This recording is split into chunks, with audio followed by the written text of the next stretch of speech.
Ассалаумағалейкум бауырым. Жақын жерде дәріхана бар ма? Уағалейкум. Осы жүрген жолыңмен тіке жүре берсең, дәріхана алдыңнан шығады. Сонда сен маған мұсылман емессің деген кетіп тұр ма? Ассалаумағалейкум дегенімнің өзі мұсылмандығымның дәлелі емес пе? Бауыр, сен енді айыпқа бұйырма. Бір білместік болды. Ештеңе етпейді бауырым. Аман жүр. Сен болмағанда не істер едік? Шайтан керіп баяғыда жаға жыртысып кетер ме едік? Бірден сабырға келу қиын болып жүр. Адам бірден сабырлы болып тумайды. Сабыр тек біліммен ғана келеді.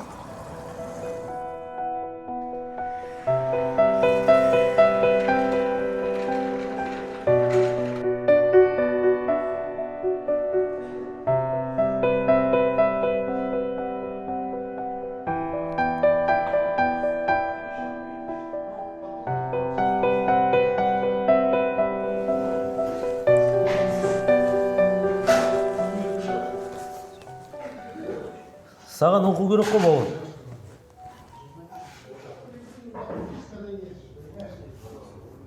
Білім алу сен айтқандай оңай болса, мен баяғыда бір жерде ұстаз болып отыратын едім.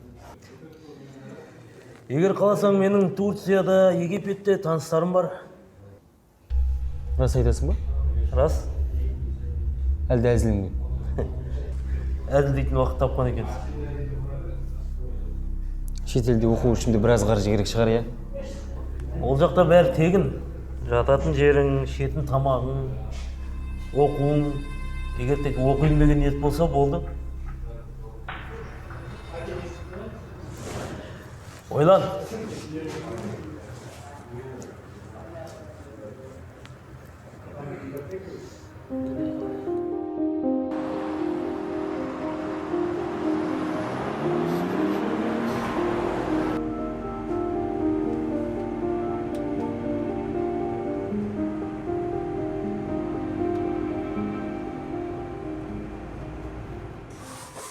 Келдің бе? Әкел көптің олай. Мен саған жақсы жаңалығым бар. Қандай? Білім алатын мүмкіндік туып тұрған сияқты. Неге үндемейсің? Не қуанышты емессің бе не? Әрине қуаныштымын. Бірақ ол қандай оқу? Қайда орналасқан? Нақты қайда орналасқан білмеймін. Бірақ оқитын болсам, шетелге баруымыз керек болады. Оны саған кім айтты? Жұмыста Ермек бар ғой. Соның Түркияда, Египетте таныстары көп екен. Оқимын деген ниет болса болды, бәрін келістіріп берем дейді. Не? Сен бүйтірсің ба не? Білмеймін. Тым оңай секілді көрінеді. Өзің ойлап көрші енді. Бізге мүмкіндік емес пе осының бәрі? Оның үстіне ол жақта бәрі тегін дейді. Елді, ағайын туысты тастап қайда кетеміз? Оның үстіне ол жақтың тілін, салт дәстүрін білуіміз керек. Діни үкімдер де біздің дәстүрімізбен келе бермейді. Оның үстіне діни оқу орындары өзіміздің елде де жетеді ғой. Өзіміздің елде оқитын болса, оқуың ақша тұрар. Оның үстіне елден алған білімнің сапасына күмәнім бар. Тамағыңды қойшы.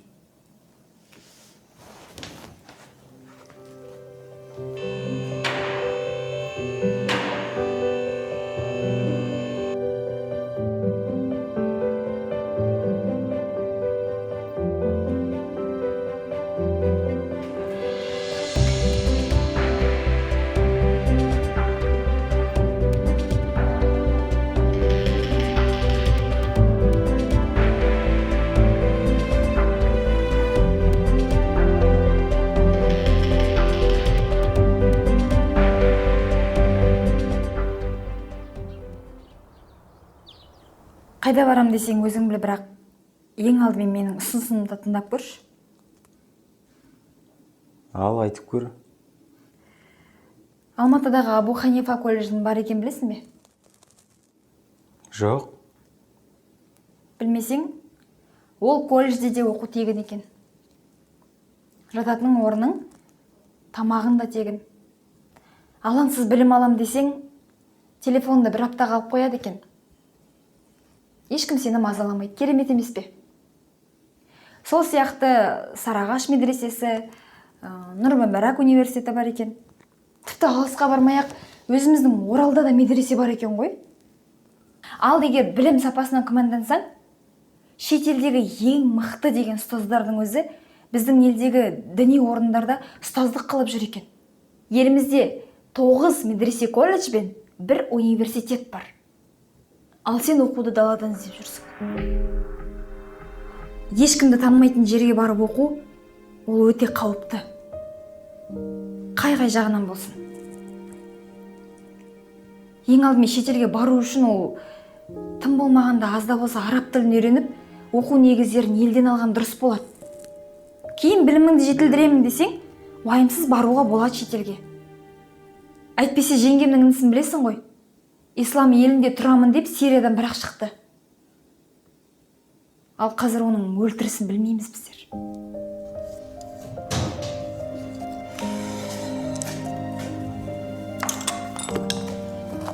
Сонымен не шештің?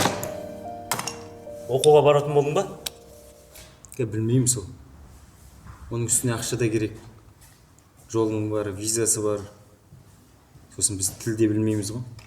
Дымда керек емес, уайымдама. Мен бәрін өзім сөйлесіп берем. Бауырлар бар ғой? Бұл не болған батпан керек? Сен жалпы ол бауырларыңды көрдің бе? Танитын адамдарың ба көрді? Жоқ енді бұлай сөйлесіп тұрамыз ғой. Уайымдама.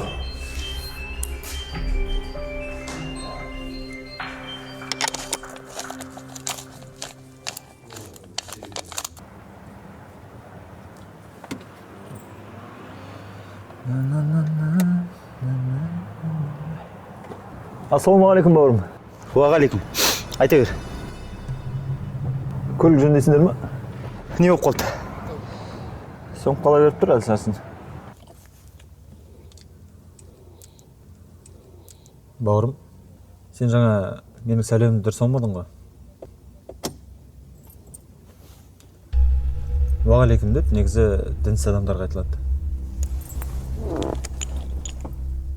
Мүмкін сен расымен де дінсіз шығарсың. Мен қайдан білем? Мұсылман екенің маңдайыңда жазылып тұрған жоқ қой? Біле білсең, ассалаумағалейкум деп амандасудың өзі ол адамның мұсылман екендігін білдіреді. Ал сол сүннетпен алдыңа келген адамның сәлеміне уағалейкум ассалам деп жауап беру, ол сен үшін уәжіп болып саналады, бауырым. Ал егер мен мұсылман емеспін деп нақты айтқан болсам, немесе менің бойымнан қандай да бір дінсіздің белгісін көрсең ғана, уағалейкум деп жауап беруге толық хақың бар. Мен бұны білмейді екем.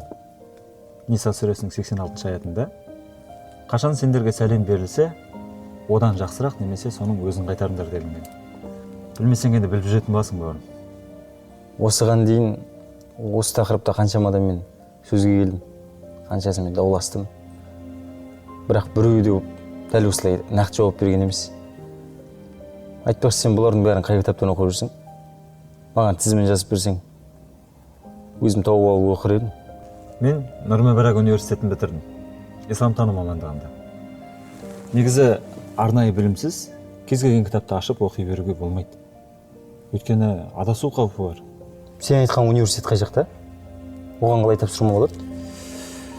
Оның несі қиын? Университет өзіміздің Алматыда.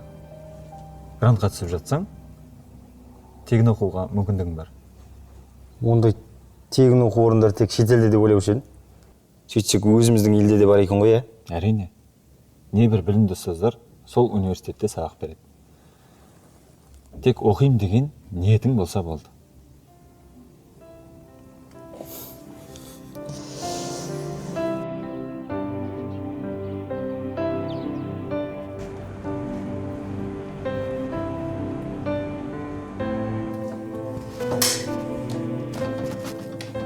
Дайындал.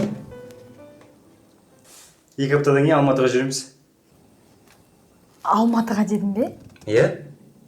Егер оқуға түссек, сонда қаламыз. Біз Нұр Мүбәрак университетіне тапсырып көреміз.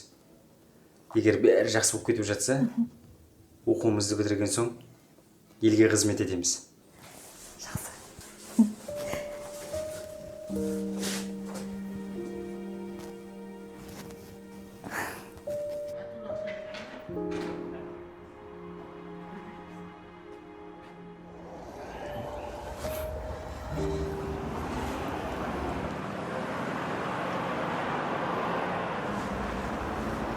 Сонымен Алматыға барам де.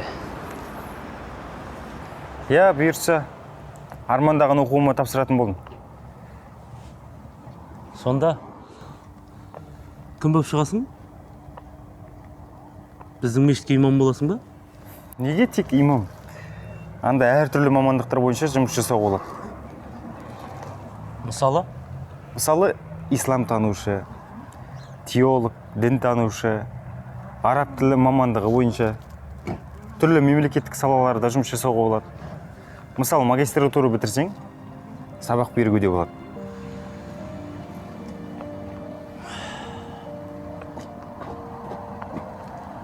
Солай де. Жолың болсын ендеше. Рахмет. Саған да білім ал деп айтқым келеді, бауырым. Аман жүр.